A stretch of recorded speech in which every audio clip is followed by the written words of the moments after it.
ভাই বন্ধুরা আবার চলে আসলাম সেই পোশাকের জায়গায়। তো দেখতেই পাচ্ছেন আমার দুই ভাই আসছে, বুঝতেই পারছেন পোশাকের জন্য মানুষ অপেক্ষা কিন্তু করছে, বুঝতে পারছেন। এবার দেখাচ্ছি সামনের প্রক্রিয়া।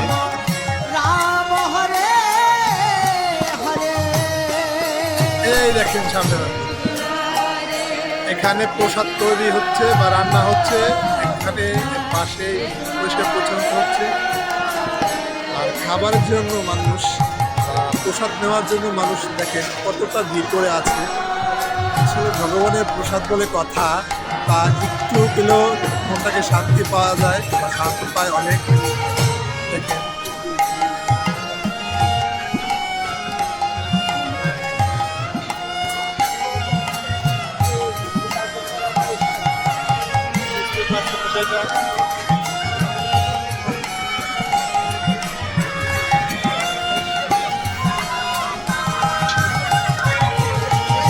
কৃষ্ণ হরে কৃষ্ণ কৃষ্ণ নাম কৃষ্ণ কৃষ্ণ হরে হরে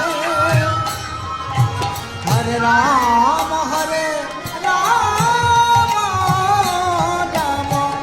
রাম হরে হরে।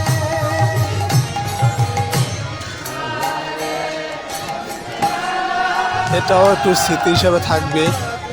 ভগবান আর কি দেখাবে কিনা জানি না, এই জায়গাটা কি আসতে পারবো কিনা সেটাও জানি না, কখন কি হয়ে যায়। তাই বলে স্মৃতি রাখবো না, এতে কি হয়। তাই স্মৃতি হিসেবে সব কিছুই রেখে দিচ্ছি আমার এই মুঠোফোনের মাধ্যমে। হরে কৃষ্ণ কৃষ্ণ কৃষ্ণ হরে এত মানুষ হরে রাম আজকে প্রসাদ ছট করে গেছে, ভগবানের প্রসাদ ছট করে গেছে।